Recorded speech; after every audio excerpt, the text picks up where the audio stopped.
Très bien, très bien, très bien. Bon, alors les amis, on est parti, on est lancé. Pessah, c'est parti. Ok? Ok. Yalla. Tom, est-ce que, avant que je continue à vous donner des trucs sur Pessah, est-ce que vous avez des questions sur Pessah? Ouais. Moi, non. Moi, j'ai une question.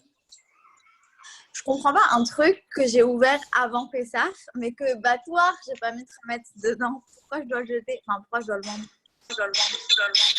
Alors, d'abord, voilà, c'est important que tu fasses la différence. Non, tu ne dois pas le jeter. Oui. Tu ne dois pas le jeter. Tu dois juste pas l'utiliser pendant Pessah. Wow. Pourquoi je m'entends en double? Je sais pas si c'est tard ou tard. Toi aussi, tu m'entends en double? Ah voilà, ça, ils sont un peu en double. Ok. C'est tout simplement de peur qu'il y ait du Hametz qui soit tombé dedans. Zahakol. Okay. Maintenant, c'est sûr qu'il y a plein de choses où tu es sûr que c'est pas le cas. Bah, quand tu es sûr que c'est pas le cas, tu le laisses dans ton placard et tu le mangeras une semaine après. Ouais. C'est pas la folie, quoi. Okay. Moi aussi, j'avais une question. Oui. Elle rigole, ça y est. Ça Non, ça, là, cette fois, c'est question à la prise. Je voulais savoir comment ça c'est que sur les produits, il y a écrit Kasher les Pessah avec une ashgacha précise. Et des fois, ils mettent par exemple ashgacha badat, ava lokolel Pessah. Ça veut dire, je comprends pas. Ah, c'est écrit sur le ton, ça. Non, ça. Sur les sardines, par exemple, je comprends rien. Vraiment. J'explique. C'est que cet ashgacha-là, en général, c'est l'ashgacha de la Rabbanout ou un truc comme ça. Maintenant, le HR de Pessah, je te parle. La badat, ils te disent, nous, on surveille ces produits-là toute l'année. Donc, on te dit qu'ils sont badat toute l'année, mais on n'a pas fait une surveillance spéciale, une production spéciale pour Pessah. Donc, notre surveillance, elle est bonne pour l'année, mais on ne veut pas se mouiller pour Pessah. La Rabbanout, elle vient, elle dit, nous, on a surveillé, donc on te dit, c'est bon. Mais donc, ils te disent, c'est bon, mais c'est pas le bon du badat. Okay. Mais c'est écrit quand même, en fait, Kasher les Pessah, parce que si c'est pas écrit, c'est marqué ça veut Kasher dire... les Pessah, mais pas sous l'enseigne du badat. Ok, ça va. Donc, en fait, je dois regarder quand c'est écrit en gros et pas avec le HR badat. Okay. Ouais, parce c'est chaque fois que je le regarde. Kasher les Pessah, c'est le cèdre également. Ok, ça va, merci. Ok. On est bon? Ouais, c'est bon. Bon, alors, il vient d'être officialisé par notre Premier ministre que je ne pouvais inviter personne pendant le soir du CEDER. Pourquoi il a dit quoi? Elle a dit qu'il ne fallait pas inviter des gens. Ouais, bon, tout le monde sait que personne ne va respecter. Mais non, c'est pas vrai. Quand même, respecter. Quoi? Pire la CDR de la vie, genre. Peut-être pire le cerf de la vie, mais pour qu'il y ait la vie, je te rappelle que plus de la moitié des gens qui sont hospitalisés en Israël, c'est dans le milieu Haredi parce qu'ils n'ont pas respecté le confinement. Oui, non, et entre 50 et 60%. De quoi? Oula, ils nous sortent des statistiques et tout. Nahon? Dans les infos. Dans le milieu Haredi parce qu'ils n'ont pas voulu respecter le confinement. Donc, bon, à un moment donné, c'est dommage, quoi. Oui, non, certes, après, il y a une différence entre respecter le confinement et aller chez sa famille. Ben non, tu ne respectes pas quand tu vas chez ta famille. C'est pareil, c'est logique. Exactement pareil. Et a fortiori, si dans ta famille, tu as des gens qui sont un peu plus âgés. Ouais. Non, c'est mamash le dati à sourd, quoi. Maintenant, si vraiment? tu as... Mamash. Et tu sais que je ne suis pas un fan du Rav Zamir Cohen et de cette obédience-là. Je vais simplement te dire ce qu'il a dit, et je crois que c'était hier, il a dit ça hier, quelqu'un lui a posé une question, il a répondu que c'était mamash assour d'aller prier en minyan. Mamash assour. Qu'en faisant ça, tu transgresses non seulement venishmartem meod al nafshotechem, tu transgresses le fait que tu ne fais pas attention à toi, et tu transgresses aussi le fait que tu mets en danger ton prochain. Mais même Rav Kanivski, il a parlé. Je ne sais pas si vous avez entendu. Et il a dit? Et il a dit que c'est Mamash Assour, quand t'as dit de sortir, mais qu'en plus, que si on voit quelqu'un sortir et transgresser, c'est permis d'après la halakha de le dénoncer. Donc voilà. Donc à mon avis, c'est pas, il n'y a aucune différence entre famille ou pas famille et famille ou pas famille. Ouais, tout ça, de toute façon, c'est de la faute de l'Istman. Sûrement, je sais pas pourquoi. Moi, je pense que il est trop, genre, il est détente avec les Haredim. Genre, on lui dit, mais ils sortent et tout, et lui, il s'en fout. Et on peut faire cours sur Pessar. Voilà. Qui c'est qui nous a remis dans le droit chemin? Merci beaucoup. C'est moi, c'est Eva Lézard. Ça fait plaisir. Alors on y va, c'est parti. On est lancé sur Pessar. Donc, je ne sais pas du tout où est-ce qu'on s'était arrêté. Si quelqu'un le sait. C'est quoi, la Gada?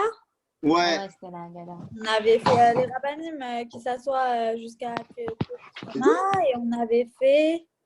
Si on doit dire le schéma Pessar, là. Ou après. Ouais, ça, on a fait. Ok, ouais. ok. Et les Arba Banim?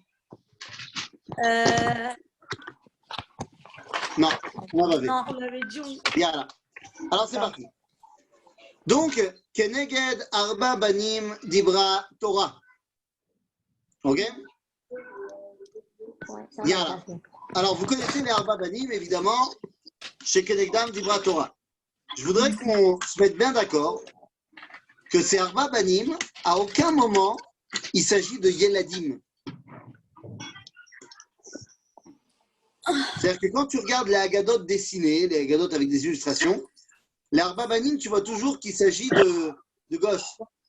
Ouais. Oui. Non, ça ne me dérange pas qu'il y ait des gosses. Mais à aucun moment, on t'a dit que textuellement, ça devait être des gosses. Ok.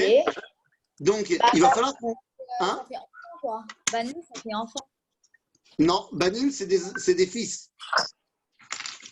Tu peux avoir 50 ans et être quand même le fils de ton père. Ouais. Donc, les Banim, c'est évidemment aussi les enfants. C'est aussi les enfants, mais pas que. Ok? Et donc, on va devoir essayer de comprendre, pas en mode c'est des gosses et ils ne savent pas trop ce qui se passe, quel est l'argumentaire de chacun. Ok? Donc, on a Arba Banim, vous les connaissez. Echad Chacham, Echad Rasha, Echad Tam, Echad Sheino Yodea Lishol. Ok? Ça va? Yofi. Donc, allons-y avec le Chacham. Le Chacham, c'est le plus lourd de tous. Pourquoi? Mais parce que le Chacham, il remet en cause, finalement, toute la Torah. Le Chacham, il remet en cause toute la Torah. Il dit, Ma ha'edot, ha'chukim, ve'amishpatim. C'est-à-dire, c'est quoi toutes ces choses qui sont édoutes, c'est-à-dire des témoignages qu'on peut donc témoigner de ce qu'on a vu, ve'achukim, les choses qu'on ne comprend pas, pourquoi est-ce qu'on doit les faire si on ne les comprend pas, ve'amishpatim, des lois qu'on comprend. Donc pourquoi est-ce qu'on a besoin de la Torah si on aurait pu les comprendre tout seul? Donc il remet en cause tous les éléments de la Torah. Ma edot v'achukim v'amishpatim asher tziva Hashem Eloheinu etrem. C'est-à-dire que quelque part, on connaît tous ce qui va arriver avec le rachat. Que le rachat, il dit ma avoda azot lachem, lachem velo lo. Mais sauf que le chacham aussi, il dit etrem. D'accord? Le chacham aussi, il semble s'exclure du reste. Il dit ma aedot v'achukim v'amishpatim asher tziva Hashem Eloheinu etrem. Le problème du chacham, c'est le problème qu'ont tous les chachamim. C'est que Mirov Chochmato, à cause d'un trop-plein de sagesse, il s'exclut un peu des autres. Il s'exclut des autres parce que se pensant peut-être un petit peu au-delà, un petit peu meilleur. On connaît ce genre de mecs qui sont jamais avec tout le monde. Genre, il est trop sadique, il ne peut pas prier avec tout le monde, il doit prier tout seul. Ron? Oui. Ok. Eh bien, ce chacham-là, qu'est-ce qu'on lui donne comme réponse? La réponse qu'on lui donne, c'est Ein maftirim achar hapesach afikoman. C'est-à-dire, on lui dit, écoute, tu as essayé de t'exclure parce que tu te la joues et tout ça. Mais la afikoman, tu dois la manger avec tout le monde. Tu ne peux pas t'exclure pour la manger, la afikoman.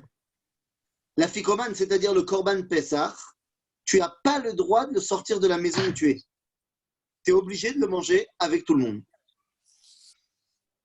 Ok? En d'autres termes, qu'est-ce que ça veut dire? Eh bien, ça veut dire que ça n'existe pas une élite religieuse qui se détache du peuple juif parce qu'il est au-delà de tout ça. Ok? Maintenant, on a un autre problème avec le Chacham. L'autre problème du Chacham, c'est toutes les familles qui ont un gosse qui est à la yeshiva et qui va revenir pour Pessah. C'est la hantise. C'est le drame de la famille. Je ne sais pas si vous avez déjà eu un Bachur Yeshiva à la table du Seder. Le problème du Bachur Yeshiva, c'est que, je parle dans une époque normale, sans confinement et machin, le Bachur Yeshiva, 2 semaines avant Pessah, il a eu à peu près 24 shiurim sur Pessah. Et à la yeshiva, ils ont appris. Il a eu des chidushim de malades et des explications de fous. Et il s'est dit que pendant la lecture de la Haggadah, c'était exactement le moment où il devait balancer tout ce qu'il avait appris. Et il n'y a rien de plus insupportable pour la famille. C'est pour ça d'ailleurs que toutes les explications que je vous donne là maintenant, vous en choisirez 2 ou 3 maximum que vous direz le soir du Seder. Ou pendant le repas. Alors pendant le repas, tu peux te lâcher. De toute façon, les gens ne t'écoutent pas. Ils ne trompe pas. Donc, quoi qu'il en soit, le Chacham, des fois, il va balancer des she'elot ennuyeuses. Ma'edod, v'achukim, v'amishpatim, asher tziva Hashem Eloheinu etchem. C'est-à-dire que le Chacham, il pose des questions de halakha. Ou t'es dans le truc ou t'es pas dans le truc. Moi, je me souviens toujours, je ne sais pas si je vous l'ai raconté, mais une fois, je ne sais plus c'est il y a combien de temps, quelques années, j'étais à Soukot chez mes parents. Et donc, le premier soir de Soukot, on était invités chez mon oncle, le rabbin de la ville, machin. Et donc, on est tous assis. Donc, il y avait mes parents, il y avait moi, il y avait ma femme, mes enfants, ma grand-mère, et aussi les enfants de mon oncle, dont l'aîné, qui était à la yeshiva. Mais une bonne yeshiva, hein, attention, une très bonne yeshiva charédite, yeshiva très bonne, une très bonne yeshiva. Et donc, à un moment donné, le père, fier de son fils à la yeshiva, dit à son fils, fais-nous un Dvar Torah. Et donc, il a fait un Dvar Torah dans la soukha. Et il a posé une question ultra compliquée de halakha. T'entends, t'as expliqué, mais comment ça se fait que Patour Mina Soukha, pas le premier jour, et qu'il est mixter, mais Cholé qui est mixter, ça marche pas, machin. Kitour, un pile-poule, ça lui a mis à peu près 7 minutes pour poser la question. Au bout de 3 minutes, à part mon oncle, le rabbin et moi, il n'y a personne qui suivait encore ce qu'il disait. Et une fois qu'il a eu terminé la question, ma grand-mère lui a dit, écoute, c'est un petit peu compliqué ce que tu dis, mais bon, ok, c'est quoi la réponse? Et il a dit, je sais pas. Je sais pas, mais c'est pas important la réponse. Ce qui est important, c'est la question. Ce qui est important, c'est l'étude. Ça, c'est une bonne réponse de Bachur Yeshiva. Donc, au bout d'un quart d'heure, finalement, alors que personne n'avait compris, je crois que même son père, il avait décroché. Donc, au bout d'un quart d'heure, ma grand-mère s'est tournée vers moi et m'a dit, allez, vas-y, dis-nous quelque chose. Le Chacham, il doit comprendre que tout le monde autour de lui ne sont pas forcément tous des Chachamim. Ok? Mais être Chacham, c'est pas forcément être fort en halakha. Un Chacham, c'est celui... Non, pour moi, par exemple, quand je prends le livre du Moussar, il disait au début que le Gaon de Vilna, il voulait apprendre chez Raphaël Mosato, par exemple, le Ramchal. Et le Ramchal, c'était pas un côté halakha, c'est côté Moussar. C'est ça que je veux dire. Tu m'excuseras de ne pas être d'accord avec toi. Non, mais tu peux, hein, de toute façon. C'est pas grave, mais c'est bien. Non, vraiment, c'est pas une critique. Moi, j'aime. Non, mais je le fais avec beaucoup d'humilité et beaucoup d'affection, mais tu m'excuseras de ne pas être d'accord avec toi parce que le Ramchal, il a certes écrit Messilat Yesharim, qui est un livre de Moussard, mais je te rappelle que le Rambam, il a écrit 80 livres. Oui, aussi, c'est vrai. Voilà. Et parmi lesquels des livres de halakha, de Kabbalah, de grammaire, de chansons, de poésie. Genre, t'as compris que le Ramchal, il était tout. Oui, mais je veux dire, pour moi, encore une fois, être Raham, c'est aussi s'adapter à l'autre. Ce qui veut dire que Mais en général, les questions à l'Afrique, encore une fois, ça dépend des gens qui sont en face de nous. Ça veut dire que c'est bien d'être fort en halakha et tout ça, mais il doit avoir aussi une certaine façon d'être pour enseigner. C'est ça que je veux dire, en fait. Je sais pas si tu as compris le kivout. Tu as raison. C'est pour ça qu'au Raham, on vient lui dire qu'il ne peut pas rester tout seul dans son coin. Ok? Achab, une fois qu'on a dit ça, on peut arriver au deuxième enfant, mon préféré, vous avez compris, Aracha. Bien sûr. Alors le Racha, je le kiffe. Alors pourquoi je le kiffe? Parce qu'il va falloir qu'on réfléchisse vraiment quel est son problème au Racha. Qu'est-ce qu'il dit le Racha dans la Haggadah? Il dit Ma avoda azot lachem.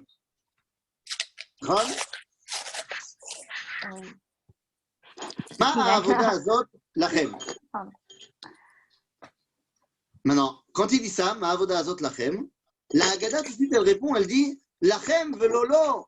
Il a dit lachem, il n'a pas dit ma avoda azot lanu. Donc ça veut dire que oti et atzmo minaklal. Sauf que le Rav Tzvi Yehuda Kook, il a fait remarquer que la ponctuation, elle n'était pas marquée à la base dans le texte de la Haggadah. La ponctuation, elle est arrivée beaucoup plus tard. Donc, de dire que Ma avoda azot lachem, c'est ce que dit le Racha, et qu'après, c'est la Haggadah qui continue, pas obligatoire. Et le Rav Tzvi Yehuda, il disait, il faut continuer la phrase dans les paroles du Racha. Il dit, Ma avoda azot lachem, virgule, lachem velolo. Je veux que vous compreniez un truc. L'essentiel des Rechaïm aujourd'hui, c'est-à-dire des gens qui ont décidé de ne pas faire la Torah et les mitzvot, vous savez quel est leur grand argument contre les religieux? Vous savez quel est le grand argument aujourd'hui contre le monde religieux?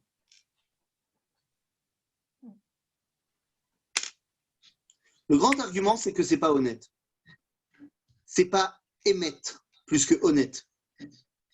Parce que tu vois les mecs qui sont très très très religieux a priori, mais je sais pas moi, qui payent pas leurs impôts, ou qui respectent pas les gens, ou qui parlent mal, ou qui sont très très très religieux, mais qui font du business pas toujours très très clean.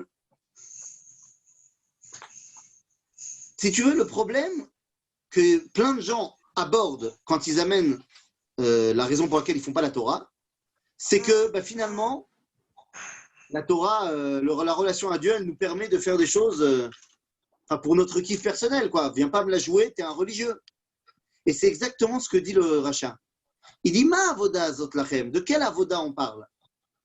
C'est quoi la avoda de ce soir-là? C'est quoi la avoda? La avoda de ce soir-là, c'est le Korban Pessah. Ouais. Alors, c'est quoi le Korban Pessah? C'est manger un méga shawarma. C'est ça le Korban Pessah. C'est un shawarma. Je vous rappelle qu'à l'époque du Beth Amikdash, les matzot, c'était pas des morceaux de carton. C'était une lafa sympatoche. Que le maror, c'est de la salade que tu coupes. Qu'est-ce qui se passe, Elisa? Quel porc! Quoi? Je mange une glace. Quoi? Non, rien. Elisabeth, comment on dit obsessionnée? Comment on dit? Obsessionnel. Non, pas obsédée, voilà, par ma glace. Eh, ça fait 10 minutes qu'elle mange sa glace. C'est maintenant que tu te réveilles? Ouais. Elisa, tu me vois tous les jours manger des glaces. Pourquoi tu fais genre?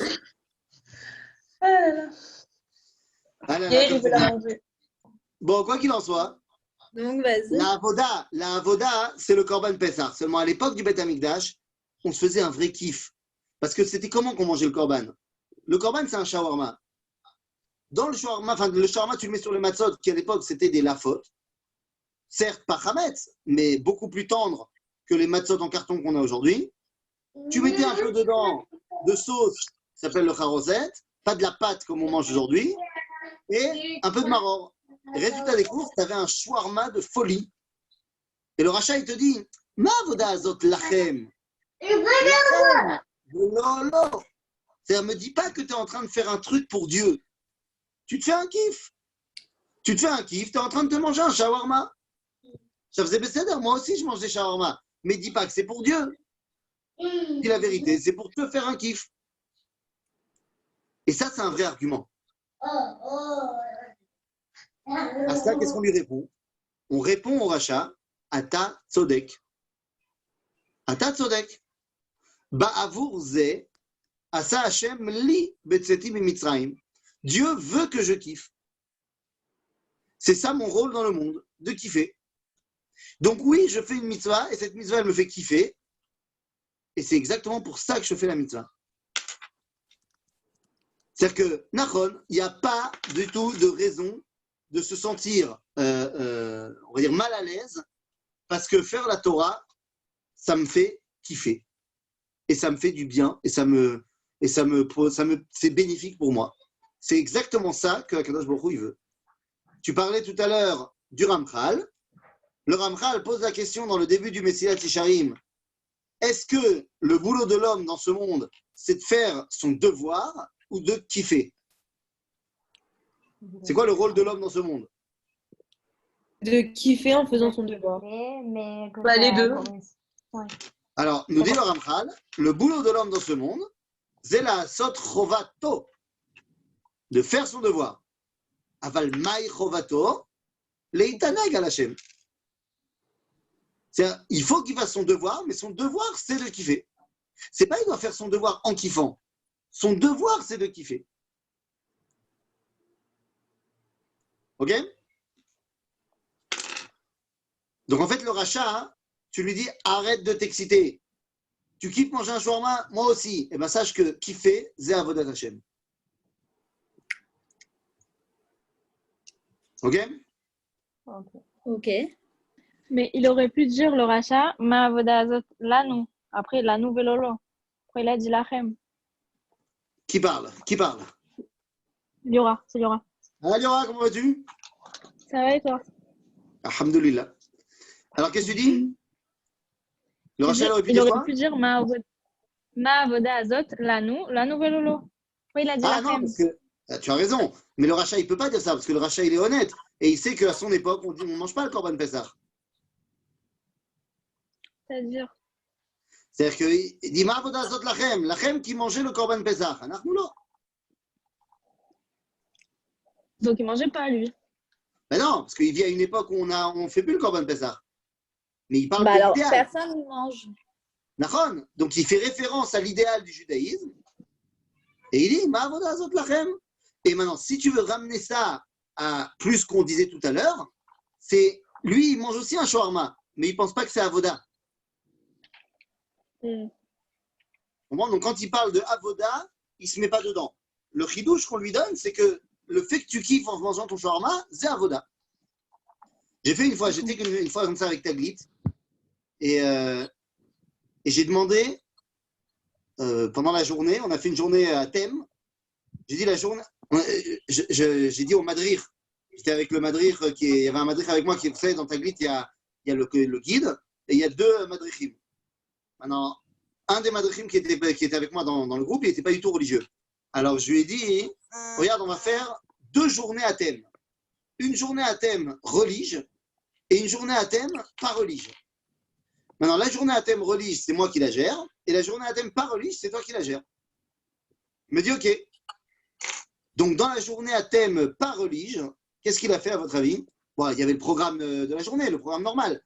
Donc, c'est juste pendant les moments de repas ou pendant les moments de trucs qu'il pouvait faire son truc pas relige. Donc, qu'est-ce qu'il a fait? À votre avis, comment tu fais une journée à thème pas relige? C'est-à-dire? J'ai dit, tu fais ce que tu veux. Le thème de la journée, c'est pas relige. qu'est-ce que tu aurais fait comme journée? La mer.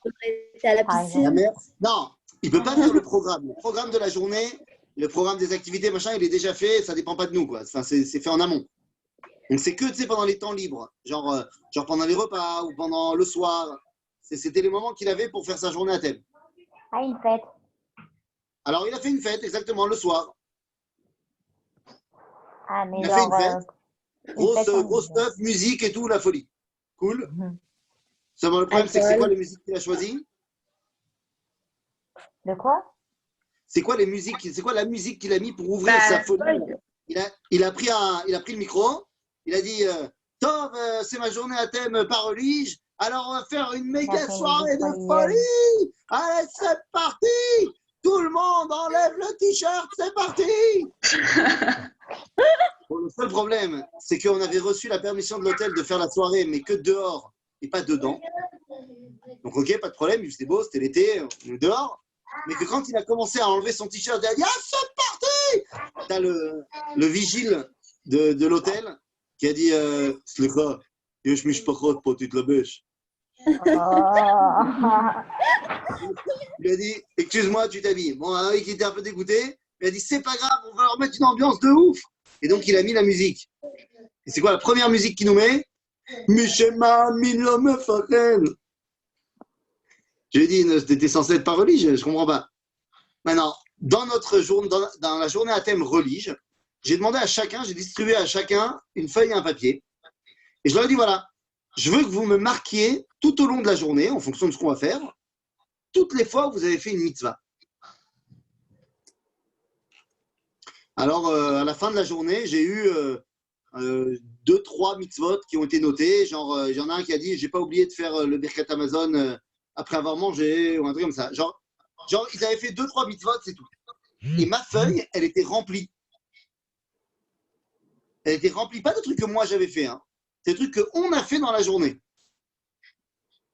J'aurais dit par exemple, on a fait une grande mitzvah, c'est que on est venu faire la surprise, on avait un trou de 1 heure dans notre programme, on est venu faire la surprise aux parents d'une des participantes qui était en Israël et on est venu leur dire bonjour. Ils étaient dans la ville où on était et donc on est venu leur faire la surprise. Je dis voilà, on a fait mitzvah de Kibbout Avaim. Je dis c'est pas une mitzvah. Tu m'étonnes, c'est une mitzvah. Ensuite, je leur ai dit, regardez, on a fait une mitzvah incroyable. On a amené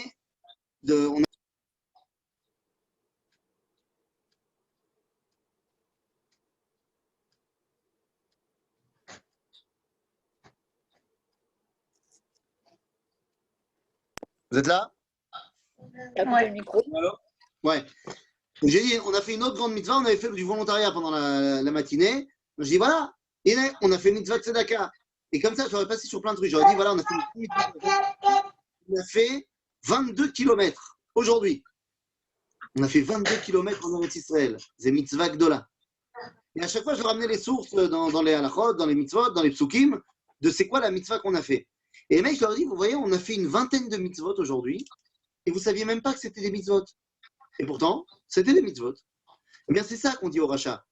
Toi, tu crois que les mitzvot, c'est genre, je vais à la synagogue et je mets mes tefilines et machin. Il y a ça aussi. Mais il y a aussi plein de choses qu'on fait dans la vie qui sont du domaine de la mitzvah, mais tu t'en rends pas forcément compte. Et tu les fais parce que ça te fait kiffer de les faire. Et on te dit, c'est exactement ça le inyan de la mitzvah. Kiffer en faisant ce que Akadosh Baruch Hu nous a demandé de faire. Donc c'est ça qu'on répond au rachat. Le rachat, on lui dit, Ataoev l'echol shawarma. Eh bien, sache que c'est la avoda du soir. Va pas te chercher un truc, c'est pas un truc spirituel le soir du Seder. Le soir du Seder, c'est concret, on bouffe et on se fait plaisir. Ok? Ensuite, on arrive au tam. Mise à tam. Simple. Vas-y, tam. Simple. Simple. Vas-y, simple. Qui ne pose pas de questions, enfin, qui n'est pas. Il n'a pas autant participé que les 2 autres premiers personnages, on va dire. C'est-à-dire, tu me dis, le tam, il est un petit peu. De côté. Il n'est pas super intelligent. Non, pas super intelligent, mais. Tu m'as dit que c'était le simple. Le mec, il est simple. C'est simplé dans Blanche-Neige et les 7 nains. L'abus. Hein? Non, je pense qu'il est là parce qu'on lui a dit de venir, genre. Attends, j'ai vu une théorie en plus. J'ai vu une théorie là. Je me rappelle plus bien. J'ai vu une théorie comme quoi Simplet de Blanche-Neige, c'est un autre personnage dans un autre film. Ah, je me rappelle plus. Je nous enverrai sur le coup. Enfin bon. Quoi qu'il en soit, Simplet, ça fait pas genre le mec, il est super chacham. Donc le Ouais, Tam, voilà. il est un peu débile. Non, gros débile. Le tour, il est complètement débile. Il est là parce qu'on l'a invité, qu'on lui a dit qu'il y avait de la bouffe. Je pense que c'est ça. Bon d'accord, donc c'est pas le mec le plus, c'est pas le mec qui a inventé le fil à couper le beurre quoi. Oui, non, mais après, c'est pas parce qu'on pose pas de questions qu'on n'est pas intelligent non plus. D'abord, C'est pas parce qu'on le n'est Tam, pas c'est au pas devant celui de la qui pose pas de questions. Le Tam, c'est pas celui qui pose pas de questions. Le Tam, c'est celui qui est Tam. Nous. D'ailleurs, tu regardes, dans les Haggadot dessinés, le Chacham, il ressemble à mon fils. Le Racha, il ressemble au tien. Et le Tam, il ressemble au fils du cousin.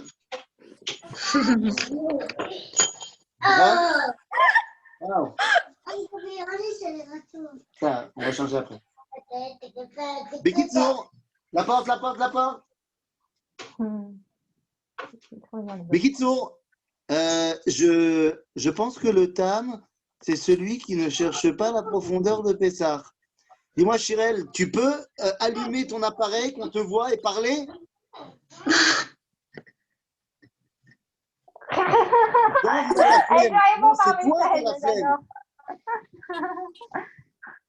C'est toi qui as la flemme. Mais il y a une tonne de bruit. T'es où? T'es en confinement, je te rappelle.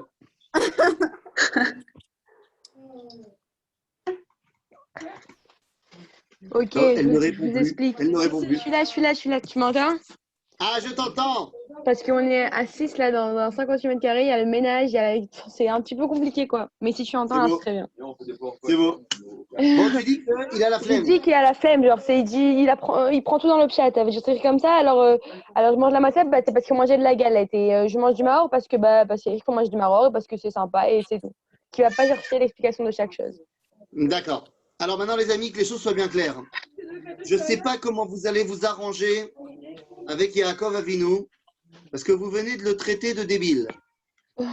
Tu as dit débile, pas nous. Arrête. Ce que tu m'as dit, ça faisait débile. Par contre, la théorie de Blanche-Neige, elle m'intéresse. Hein. Yaakov Avinu, il a dit dans la Torah, Ishtam Yoshev Ohalim. Alors, Tam, c'est pas le mec qui est simplé, qui connaît rien, qui truc. C'est le mec qui étudie toute la journée. Tam, ça veut dire quoi le mot Tam en hébreu? Tam, ça veut dire Shalem. Quand tu finis un traité de la Gemara, je sais pas quoi, tu dis Tam venishlam Masechet Shabbat. Tam, ça veut dire entier, complet. Le Tam, il est Shalem. Il est au contraire, il est tout l'inverse, excuse-moi Chirel, de ce que tu as dit. C'est-à-dire qu'il est l'inverse complètement du chat. Il veut toute l'histoire. Il veut Akol. Le Tam, il dit, moi je veux Gam le Pshat, Gam le Zohar, Gam tout, Anirotse Akol. Alors il y a une connotation négative. Quoi? Donc le Tam, on l'aime bien. Mais le Tam, c'est le meilleur. Il n'y a aucune connotation négative. Zéro connotation négative dans le Tam. Le Tam, Alors, quoi la Shalem. différence avec Chacham? Le Chacham, justement, il est relou. Il est relou, pourquoi? Parce que le Chacham, il s'occupe de trucs techniques particuliers. C'est-à-dire qu'il va prendre chaque halakha comme étant une halakha détachée d'autres halakhot. Genre, on étudie ça et pas autre chose. Quand je fais les cours de Parashat Hashavua au Machon, on ne connaît que ce qui a marqué. Ce qu'on n'a pas encore lu, on ne connaît pas encore. Ça, c'est juste pour ces cours-là. Parce qu'un vrai Chacham qui enseigne la Torah et qui étudie la Torah, eh bien, il doit être capable de partir dans tous les sens, tout le temps. Parce que tout est lié avec tout. Donc, si vous voulez, le tam, il veut tout savoir. Il veut tout apprendre. Il ne se satisfait pas d'une explication. Ah, ça, c'est bien. Ok? Alors, il a plus de mérite que le Chacham. Bah, vadaï. Maintenant, regarde. Le tam, comment t'expliquer ça de manière plus adolescente? Le tam, c'est le mec qui se regarde dans le miroir et qui dit « Hey, je suis trop belle gosse ce matin. » Le chacham, c'est celui qui se regarde dans le miroir et qui il était prêt à dire « Je suis trop belle gosse », sauf qu'à un moment donné, il a dit oh! Et il a vu qu'il y avait un bouton là. Et à partir de ce moment-là, eh bien, il ne s'occupera que de ça pendant toute la journée. Il rote bouton. Comment le percer ou pas le percer? Est-ce qu'il est mûr? Est-ce qu'il n'est pas mûr? Lui mettre du fond de teint, pas lui mettre du fond de teint. Le fond de teint, il est caché à l'épaisseur pour mettre sur le bouton, pas caché à l'épaisseur pour mettre sur le bouton. Le fond de teint, il n'a pas besoin de cacher les pétards. Donc, c'est la différence entre le chacham et le tam. Ok? Ok. Et enfin, on a le she'eino yodea lishol. Alors, lui, par contre, il est bête. Elle va pas du tout. Non, il n'est pas bête. En vrai, il ne connaît pas. Alors, Non, lui, c'est le pied. Moi, je pense que ce she'eino yodea lishol, on a l'habitude de dire comme ça, comme vous avez dit, qu'il ne s'est pas posé la question, il n'a jamais étudié, c'est le cousin éloigné de la famille qui est chiloni, qui ne connaît rien, qui n'a pas été à l'école juive, il n'a jamais entendu. C'est-à-dire, nous, c'est possible, mais pour moi, c'est quelqu'un d'autre, le she'eino yodea lishol. Pour moi, le she'eino yodea lishol, c'est peut-être un professeur à l'université en égyptologie ancienne. C'est-à-dire que c'est un mec, il ne s'est pas posé de questions parce qu'il croit qu'il a déjà toutes les réponses. Vous connaissez ce genre de mecs qui savent tout? Ils ne posent jamais de questions parce qu'ils ont toujours réponse à tout? Ça existe des gens comme ça. C'est pas qu'ils sont bêtes. Ils sont tellement pleins d'eux-mêmes qu'ils n'ont pas la place pour faire rentrer Shum Davar Acher. Lo yodea lishol. Ou Gvaroné. Avant même qu'il ait compris la question que tu lui as posée, il a déjà donné 3 réponses. Donc lui, il y a marqué Ve'at petachlo. Et faites la différence. Le premier, qui s'appelle le Racha, le premier sera le Chacham, il dit Ma'edos v'achugim ha'mishpatim asher tziva Hashem Eloheinu etchem. Et la Haggadah, elle continue, elle dit Ve'ata emor lo ke'ilchot ha'Pesach. C'est-à-dire, qui doit répondre au Chacham? Ata. C'est-à-dire celui qui fait le Seder. Le Racha, il dit Ma'avodah zot lachem velolo ve'afata aket shinav ve'emorlo. Qui c'est qui répond au Racha? Ata. Baal Seder. Le Tam, il dit Mazot. Et tu dis Ve'amarta. Ata. Le Baal Seder.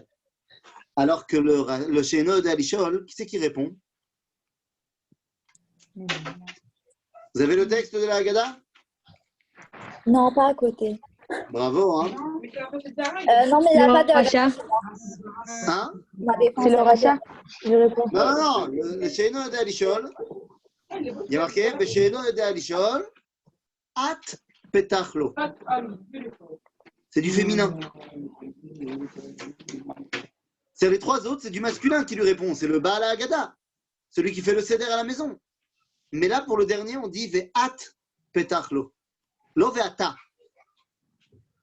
C'est-à-dire que celui qui peut lui répondre, c'est vous choisissez les filles. C'est soit sa mère, soit sa femme, soit sa fille. Chacun en fonction de qui saura lui faire fermer sa bouche. D'accord, c'est par rapport au fait que c'est un manque d'éducation en fait. C'est le mec, il pose pas de questions parce qu'il parle toute la soirée, il a toutes les réponses de tout, il connaît tout. Alors à un moment donné, il y a sa mère qui lui dit David, tu vas te calmer. Et Kélo, il n'y a que sa meuf, il n'y a que une fille qui peut lui faire fermer sa bouche. Bevadaï. Ok. Ça peut être sa mère, ça dépend des gens. Un bon Marocain, ça sera sa mère. Il peut y avoir aussi quelqu'un qui est extrêmement craintif par rapport à sa femme, que lorsqu'il voit sa femme se retourner et lui faire,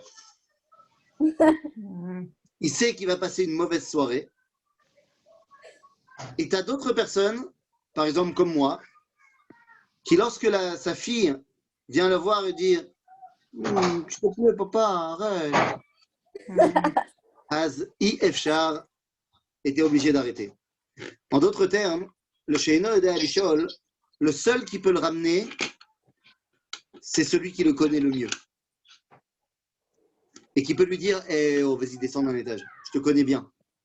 Je te connais bien parce que soit je t'ai porté, je t'ai mis au monde, soit parce que tu es mon papa et je suis ta fille et on se connaît tout par cœur, soit parce que je suis ta femme et tu ne vas pas me la jouer à l'envers à moi. Une fois qu'on a parlé des 4 enfants, eh bien c'est très bien, mais on ne peut pas ne pas évoquer celui qui manque. C'est qui le 5e enfant? Celui qui sait pas qu'il y a Pessah. Celui voilà, qui n'est même pas à la table du Seder. Le rachat, c'est un tzaddik finalement. Il est assis avec tout le monde au soir du Seder. Mais il y a aussi celui qui est déjà marié avec sa Goya. Comment on fait avec lui? Elle n'est pas là. Elle n'est pas là. Papa, אני אסתכל ואני אסתכל. Non, qu'est-ce que tu dois faire, par contre? Bah, je t'avais dit, alors il n'y aura pas de vidéo, tant pis. Non, mais elle n'est pas là. Elle n'est pas là, qu'est-ce que je dis? Mais non. Papa, c'était à la Gomia. Oui, j'ai vu, donc tu t'arrêtes tout de suite.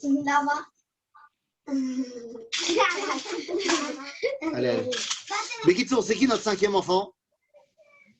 Celui qui est donc pas au soir du Seder parce qu'il est déjà marié avec sa Goya. Le Havoud. Là, il n'est pas encore à vous. Justement, on ne va pas le laisser à vous. On va aller le chercher. On va aller le chercher. En fait, c'est le rôle de la soirée du Seder que d'aller le chercher. C'est pour ça qu'à la fin du Seder, quand on amène Eliyahu Hanavi dans notre soir du Seder, on ouvre la porte. Lama, pour aller chercher celui qui est encore dehors et le ramener à la maison.